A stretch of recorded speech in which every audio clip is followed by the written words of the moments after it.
Հարգելի ժողովուրդ, բարև ձեզ։ Ես Արկադիա Անդրանիկի Զարգարյանն եմ, Բերդ Տավուշի մարզի Բերդ քաղաքից։ Բազմիցս ելույթ եմ ունեցել հենց այս տաղավարից եւ իմ նպատակը այն է, որ մենք ունենանք անվտանգ երկիր, ապահովել ներքին անվտանգությունը, ներքին արտաքինի հետ ես այդքան գործ չունեմ, կան մարդիկ, որոնք կարող են այդ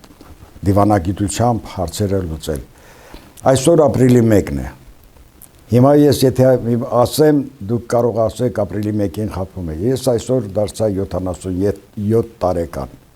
Սակայն չեմ դադարում գործել երկրի համար, երկրի զարգացմանը ընդառաջելուց։ Ես վերցրել եմ իմ պասպորտը, որովհետև շատերը կարող է ասեն, այսօր անհավատ մարդիկ կարող է շատ լինել։ Եվ ներկայացնում եմ իմ պասպորտը, որտեղ գրած է իմ ծննդյան թիվը 49 թիվ 104 49 թիվ։ Սա մի կողմ, որպեսզի դուք իմանաք, նախկինում ասել եմ, որ ես ոչ մի ստորակետի, ոչ մի կետադարականի սխալ թույլ չեմ տալիս, սուտ չեմ խոսել եւ այսօր նվիրված եմ մեր երկրի զարգացմանը։ Հարգելի ժողովուրդ, այսօրվա դրությամբ, քանի որ աշխարհաքաղաքական վիճակը արագ է փոխվում, մարդիկ անհանգիստ վիճակում են, մարդիկ գոյատևման խնդիր ունեն որոշ դեպքերում, կան հարուստներ, կան միջակներ, կան աղքատներ, սակայն ես ասեմ, որ ես ինքս խնայողության ռեժիմով եմ ապրում։ Եթե դա չգործեմ, ես միգուցե չկարողանամ շարունակել իմ կյանքը։ Ես դժգոհ չեմ իմ կատարած աշխատանքներից, իսկ ով էլ որ կլսի, թող գնահատականը ինքը տա։ Ուրեմն ես նախկին հաղորդումներում խոսել եմ, վերջին հաղորդման ժամանակ բնապահպանության վերաբերյալ էր եւ ուզում եմ նշել բաց թողումս։ Մեր շրջանը անտառային գոտի է։ Հյուսիս-արևելյան շրջանը խոնավության պատճառով բնական անտառները արագ են աճում, առանց մշակության, առանց որևէ մի չարչարանքի։ Ես ասեմ, որ ոնց էր օգտագործում 50-ական թվականներին, 1950-ական թվականներին միակ արդյունաբերությունը դա անտառ տնտեսությունն էր, մեծ ձեռնարկություն, կենտրոնված էր բավականին մեծ թվով մարդիկ։ Մենք ունենք 3 գետ, 3 գետի հուներում կազմակերպված էր անտառահատումները, պետական սկզբունքով, եւ անտառը չէր պակասում, ընդհակառակը ավելացնում էին, տնկիներ տեղադրելով, կտրածի փոխարեն նորեր ավելացնելով եւ ավելի էր շատ ընդարձակում անտառը։ 43000 հեկտար անտառ ունեցող այն մեր շրջանը ապրում էր մինչև գազաֆիկացումը, ջեռուցումը փայտի միջոցով էր տներում, նույնիսկ Երևան քաղաք էին ուղարկում, քաղաքներ էին ուղարկում մեր անտառի փայտը ջեռուցման նպատակով, որից հետո 60-ական թվականներից, երբ գազը արդեն սկսեցին մատակարարել, գազաֆիկացվեց, անտառը ինչ-որ չափով մնաց հանգիստ վիճակում։ Ուրեմն ոնց էր կազմակերպվում, անտառ տնտեսությունը, ոնց որ ասացի, ամենամեծ ձեռնարկությունն էր։ Անտառի գործով կենտրոնը դա Վրաստանում էր, Թիֆլիսում։ Գալիս էին անտառ մեկ ծառերը կնքում, այն ծառերը, որը պետք է կտրեին, կտրելու համար կնքում էին եւ անտառ տնտեսության աշխատակիցները օգտվում էր միայն այդ կնքած ծառերով։ Ծառերը պետք է այնպես կտրեին, որ հանկարծ այդ ծառը չընկներ երիտասարդ ջահել ծառի վրա եւ փչացներ։ Շատ զգուշ էին անում, բայց եթե իհարկե մեկ էլ այդպես չէր ստացվում, մի կերպ այդ նոր ընկած ծառը մի կերպ ծածկում էին, որպեսզի չիմանան, որ նոր ծառ է ընկել։ Կար անտառ տնտեսություն,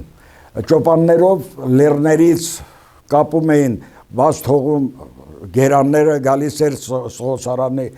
սղոցարանի մոտ ընկնում եւ սղոցում էին այդ ծառերը։ Օգտագործում էին շինափայտը, օգտագործում էին որպես պարկետ, դրանից մեծ ծառերը տախտակ էին քաշում, տախտակ էին օգտագործում որպես շինանյութ, դրանից մի քիչ բարակները դրված էր հենց գից սղոցարանի մոտ պարկետ քաշելու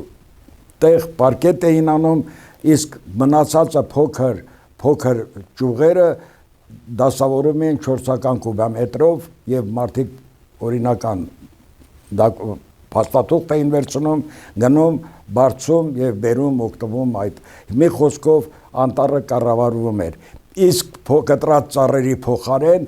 նորն էին տնկում։ Մոտորապես աղսվի հատվածում Քարագյուղի արանքում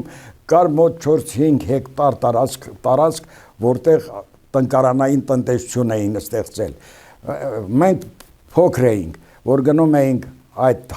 տարածքը, մեզ էլ էին աշխատացնում, գնում էինք մշակում այդ սացիլանոցը, որ նոր ծառեր դուրս գան, կաղնի, բոխի, թեղի, տարբեր պոպոքի եւ այդ տնկանյութը տանում էին նոր տարածքներ անտառ ստեղծելու համար։ Սա մի կողմ։ Ես խոսել եմ բազմաթիվ բնակավարների շուրջ։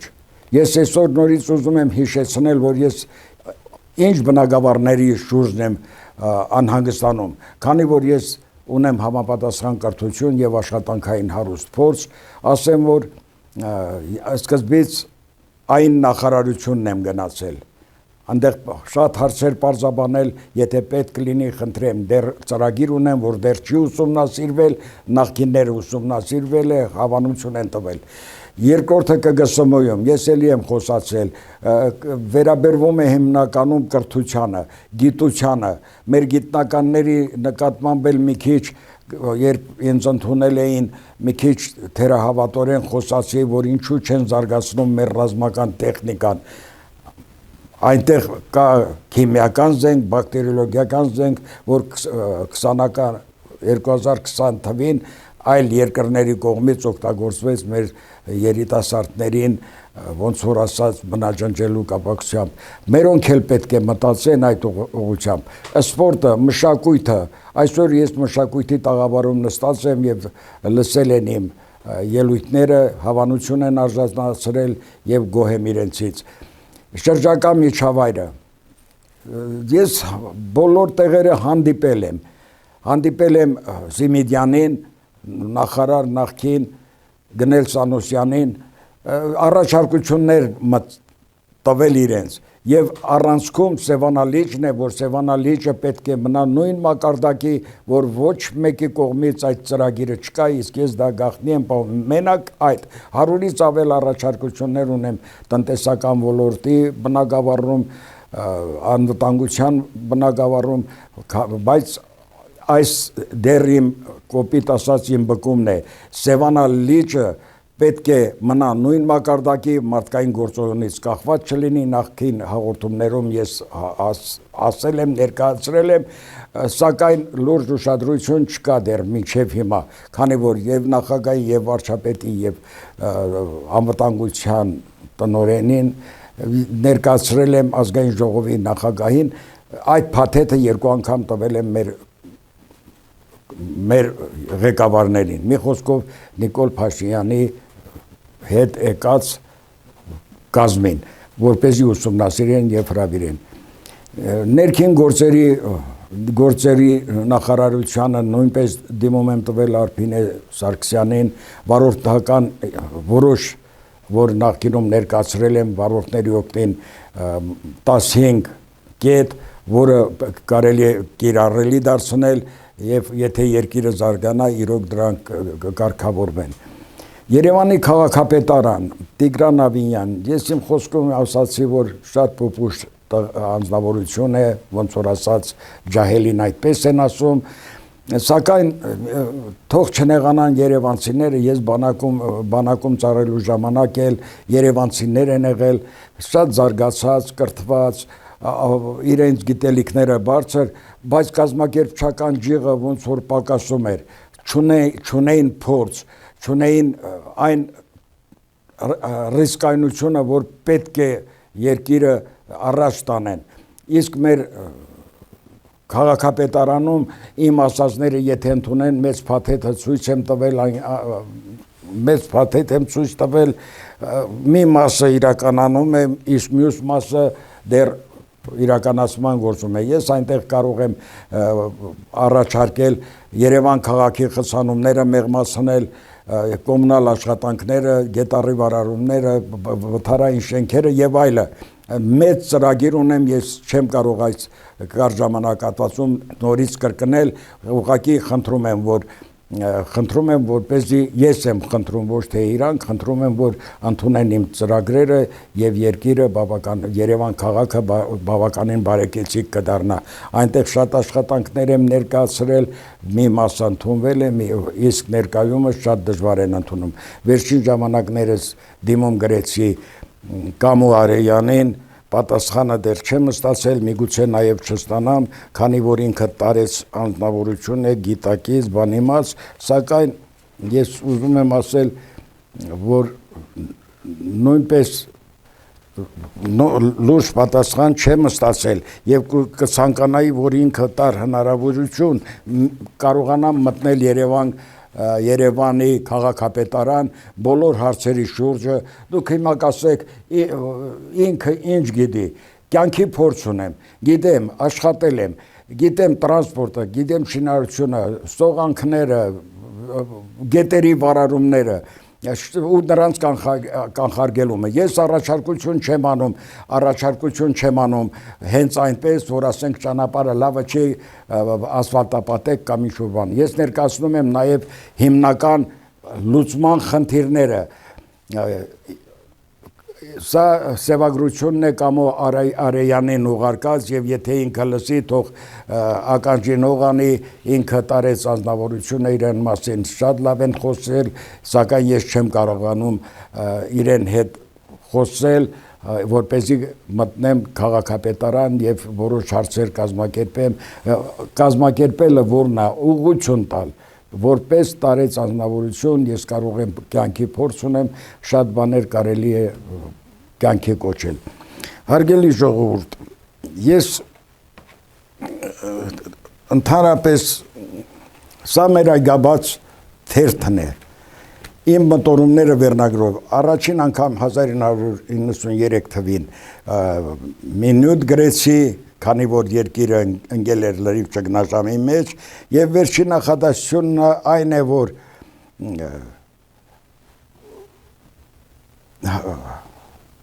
մենք մուրացկան չենք որ ձեռներս մեկնենք այլ պետություններից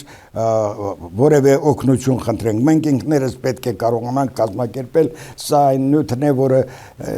պահում եմ հիշողության համար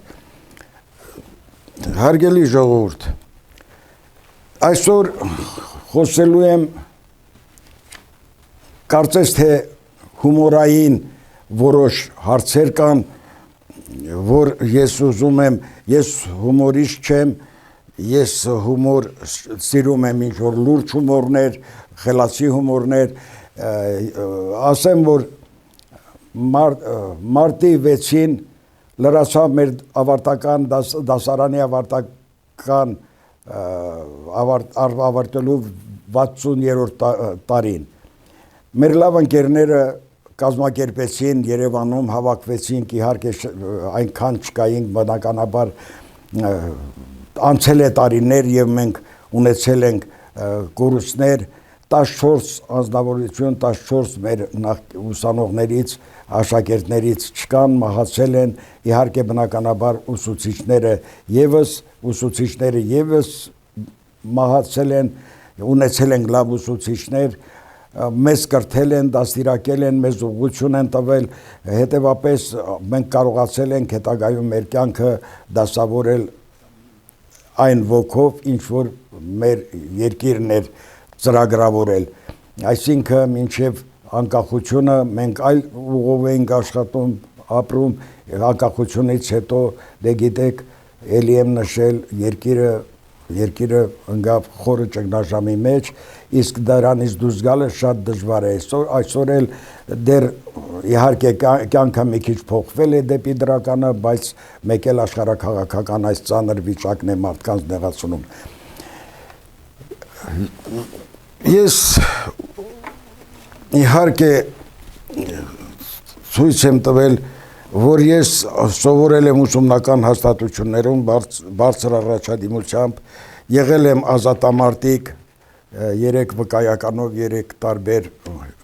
մեր հերոս գնդապետերը շնորհակալություն են հայտնել։ Ես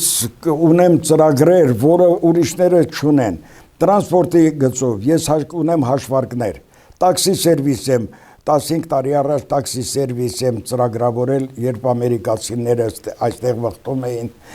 մոտ 10 հոգի, նրանցից մեկը մոտենում է կնոջս եւ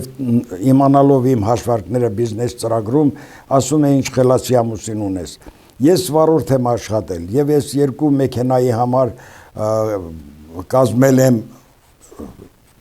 նախահաշիվ օգտակարության եկամտների հաշվով կարճ տարածություններում աշխատելու գծով։ Սա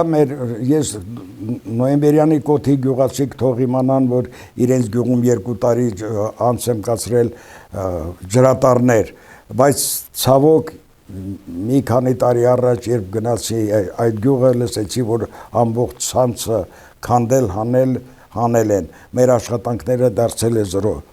Սա մեր ակտիվն է, շրջկոմի առաջ կոմունիստներն են, կուս քարտուղարները, հրահանգիչները, շրջկոմի աշխատողները, այս առաջինը ես եմ, ինքս եմ, եղել եմ կուս քարտուղար, նաև պլենումի անդամ, որպես լավ շինարար շրջանում, որպես պլենումի անդամ։ Ես ունեմ ձեռքի նաև որոշ հմտություններ, փոքր ժամանակվանից ասել եմ, այս մեքենան այսօր դեռ պահում եմ, 3 տարի առաջ նորոգեցի իմ ձեռքով, շարժիչը, փոխանցումների տուփը, ռեսորները համարյա ջարդած վիճակում էր, տանում էին թե կտրատեն, սարքել եմ, մեկ-մեկ որ դուրս եմ գալիս, բոլորն էլ նայում են եւ հետաքրքիր են նայում, որ այո 24-11 մեքենան այսպես է։ Սա իմ բանակի նկարն է, մի անգամ եմ ցույց տվել բանակում, քանի որ բանակից խոսացի, ես կուզենայի իմ զինակից ընկերներին ողջունել այս պահին Պրիմորսկի կրայի 45-940 չաստի մեր զինվորներին 130 հայ կար, այնտեղ երևանցիներ էին,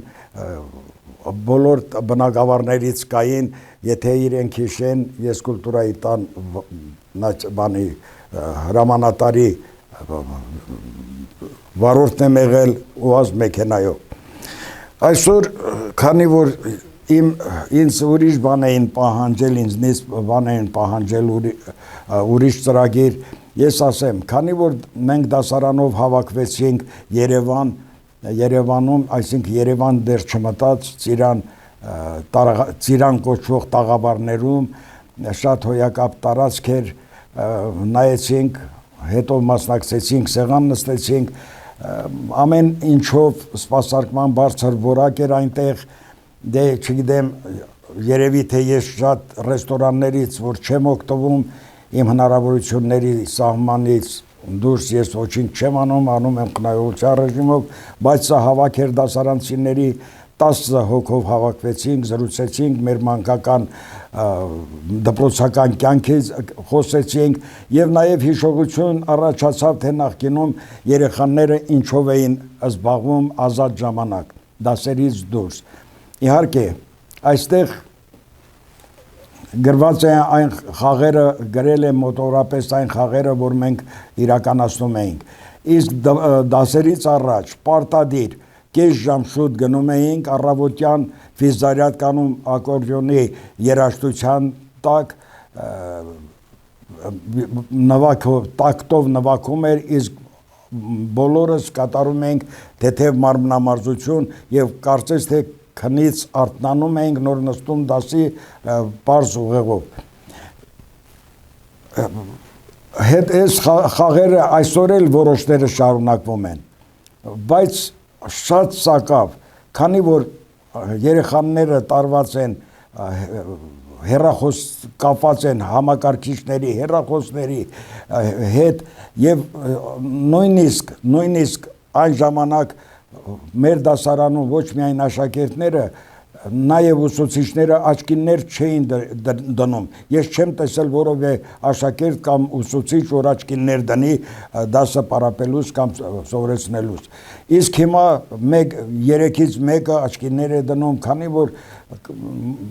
գիտնականները, բժիշկները ասում են, որ այդ տեխնիկան ազդում է մարդկանց տեսողության եւ հիշողության վրա։ Ուրեմն խաղերից, տպրկունի, պահմատոցի, կլբոստուրիկի, 7 քար գնդակով խփում էինք, գցում եւ խաղը կազմակերպում։ Հավալի նաեւ իշ կտրուկի էր կոչվում։ Ճուտը, որ մեկը բռնում էր մի երեխայի ձեռքից եւ ռեմենով խփում էր, որ ուզում էր փախցնի եւ չէին կարողանում այդ ճուտին փախցնեն։ Պզին մի 5-6 հոգի կանգնում էին, մեկը կանգնում էր առաջ երեսենկում, հետևից մեկը ուժեղ խփում էր ու բոլորը միասին պզ էին անում։ Նա պետք է իմանար, թե ով է դա։ Բլդուղի, այս վերջերքս Հովանես կատագերգող դերասան Հովանեսը պատմեց բլդուղին, որ եթե վախում ես, ուրեմն բլդուղ պետք է անես եւ բլդուղիդ պետք է խփեն։ Սրանք ես ներկայացնում եմ, որպեսզի մեր հումորիստները խելացի ձևով ներկայացնեն։ Ես չեմ կարող նրանց նման ներկայացնել եւ հետաքրքիր դարձնել։ Լեփ-լեփի, քարեր էինք, գցում էինք եւ պետք է այնպես գցեիր, որ մեկը մյուսի չկպչեր, բայց ընկներ նշանակետին։ Գծովենի, գնդակով այսօր էլ երեխաները խաղում են, դրսից գնդակով խփում են, գծովենի էր կոչվում։ Չլիկ փայտի, ձեռնափայտ էր եւ մի փոքր չլիկ եւ խփում էինք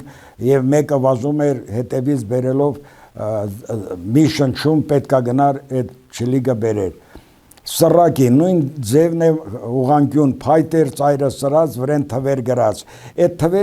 թվերը որ գումարում էին, երեխաների միտքը զարգանում էր, անմիջապես մտովի գումարում էին։ Էլի ձեռնափայտ էր եւ այդ փոքր սրակը 4 քարի, դա 4 քարը գցում էին եւ եղունգով տալիս, պետք է կպչեր եւ այլը 5 քարի, այն էլ բանը գցում էին բռնում,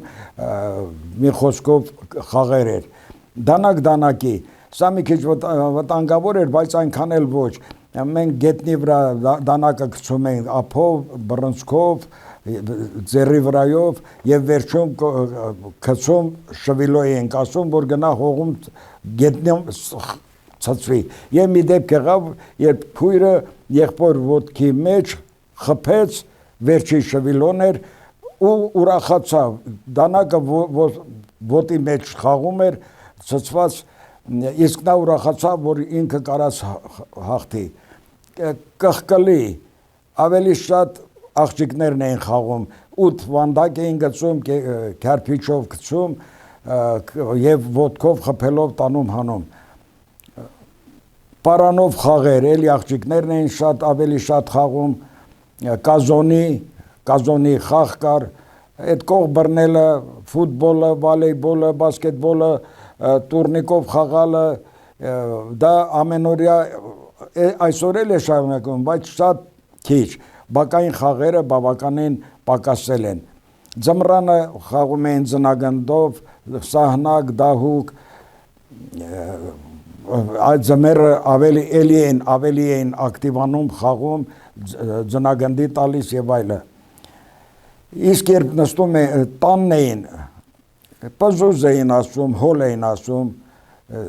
թելով խաղ կար, որ պետք է թելով խաղային հանեին։ Մի խոսքով այս խաղերը,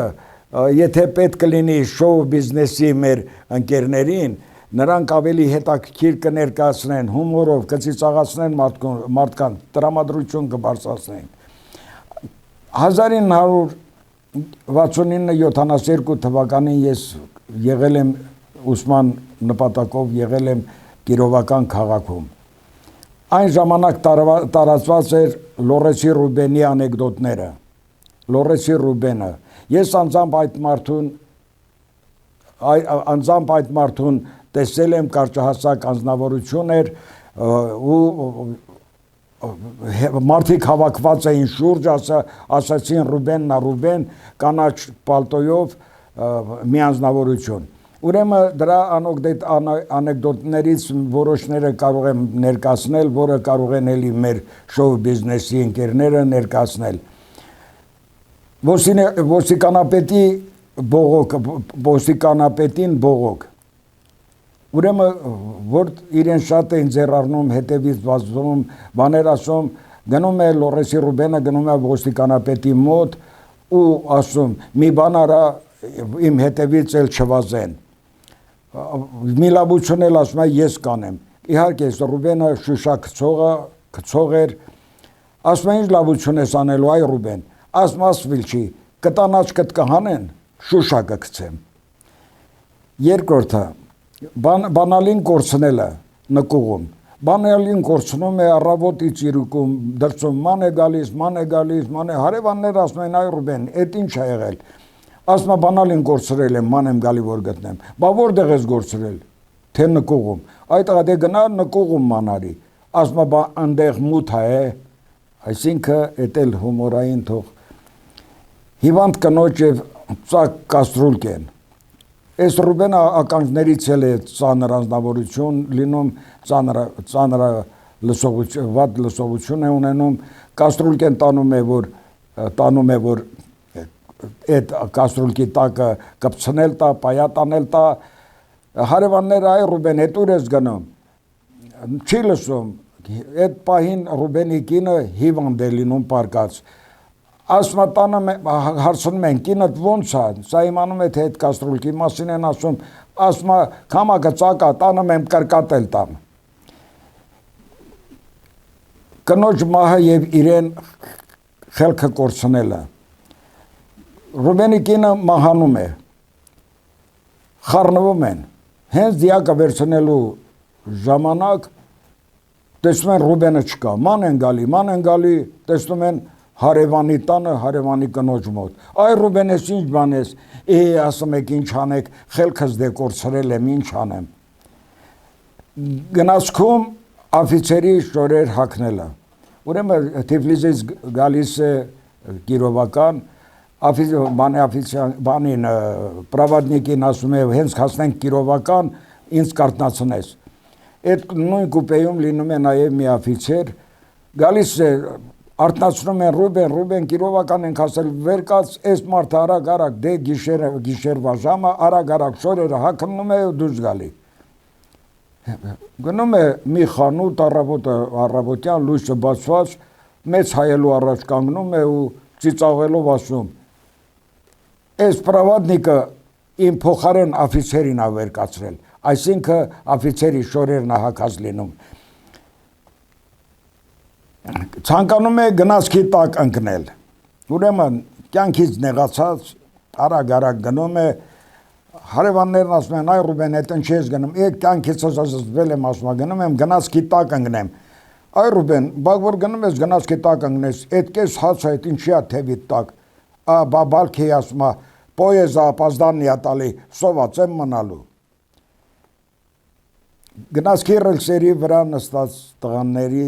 տեղ խնդրելա։ Գնում է տեսնում մի 5-6 տղա գնացքի ռելսերի վրա նստած զրույց են անում, մոտիկանում մի քիչ էլ դենը նստեք, ես էլ նստեմ։ Այսինքն իբր թե գնացքի այդ ռելսերի վրա էլ տեղ չկա։ Գնացքից 5 րոպե գնացքից ուշանալը, սա հիշեցրեց Աշոտ Ղազարյանին, որ ինքը սա ներկայացրել է, գնում է, որ գնա Թիֆլիս, գնում է, ասում են, բա գնացքը գնացել է, ասում են, ինչքան ժամանակ է, ասում են 5 րոպե, ասում են 5 րոպե, հա, շատ չեմ ուշացել, լավ է։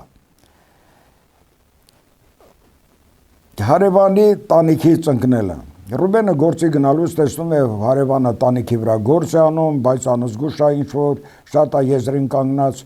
ասում այ տղա, այն կողմը գնա, կընկնես, կմահանաս։ Գնում է իրիկունը գալիս է տեսնում ժողովուրդը հավաքված եւ այդ մարդը իրոք ընկել է, ու մահացել։ Մոտիկանը ու ասում, սա քեզ քիչ է, ոտքդ պետք է կոտրածալներ։ Ճաշարանում, ուրեմն գնում է ճաշարան, ասում է ուտելու բան բերեք, բերում են տոլմա, 3 հատիկ տոլմա,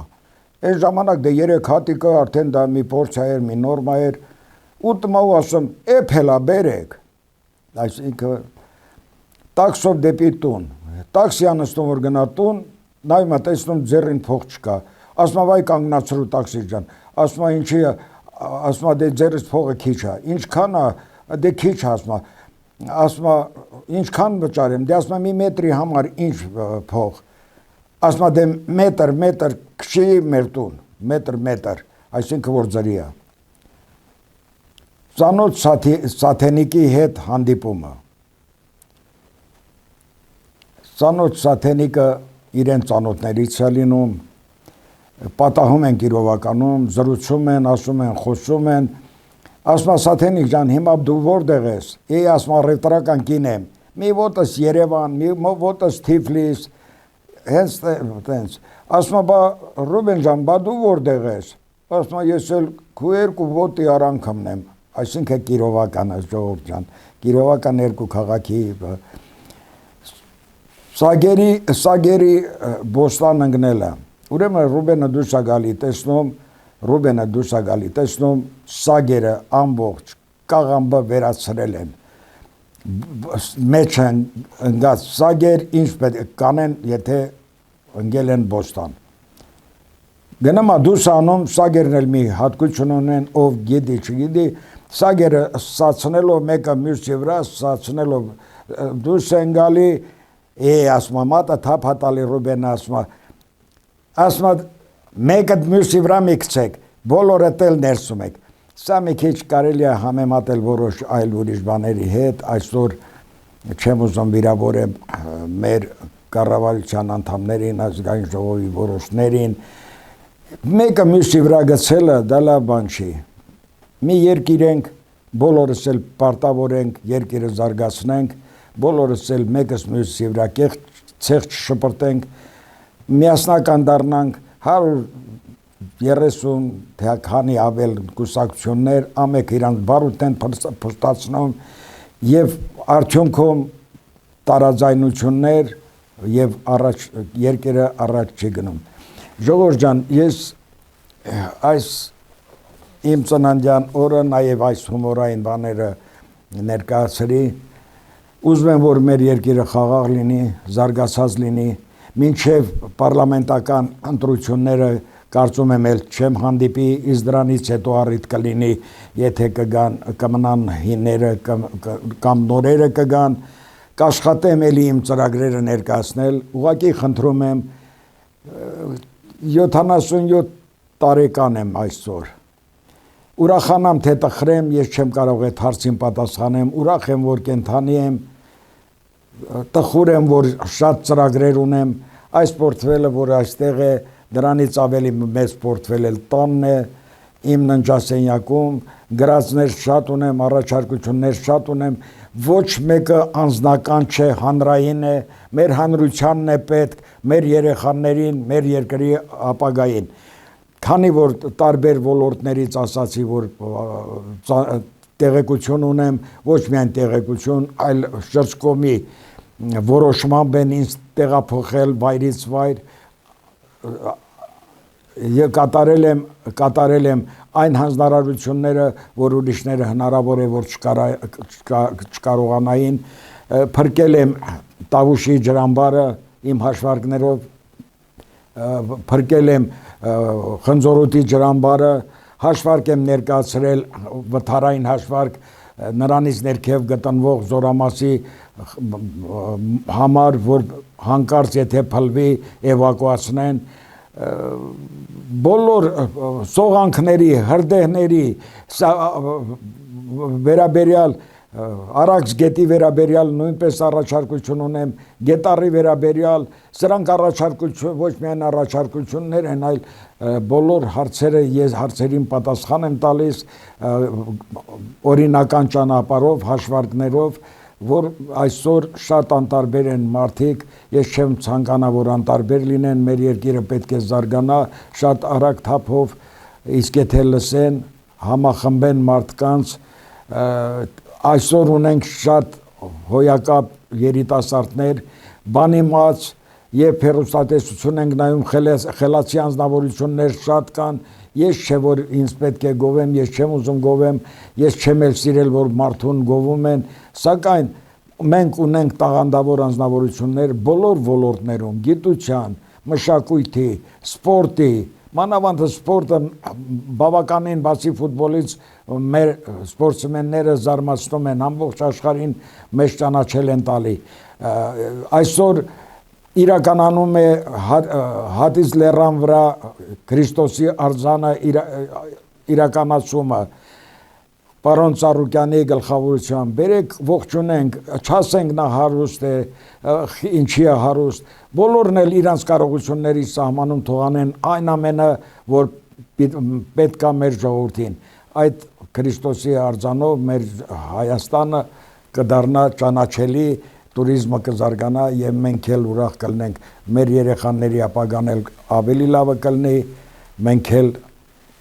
խիղճներս հանգիստ իմ նմանները կգնան են աշխարհ։ Ես 77 տարեկան եմ, կցանկանամ, որ դա լինի սկզբնակետը բոլորի համար, ունենան 88, 90 տարի, բայց դրանից ավել չեմ ցանկանա, մեղքեն մարդը չի կարող դրանից ավել առողջ ապրի։ Շնորհակալություն բոլորիս, կներեք, որ մի քիչ կարող է այնպես չեմ խոսում, որովհետև դա այլ պատճառներ ունի այսօրվա կյանքում, շնորհակալություն բոլորիդ, ես միայն խնդրում եմ, ում որ պետք է թող մոտիկանան կամ հեռախոսակապով ես կներկայացնեմ իմ բոլոր ծրագրերը, շնորհակալություն։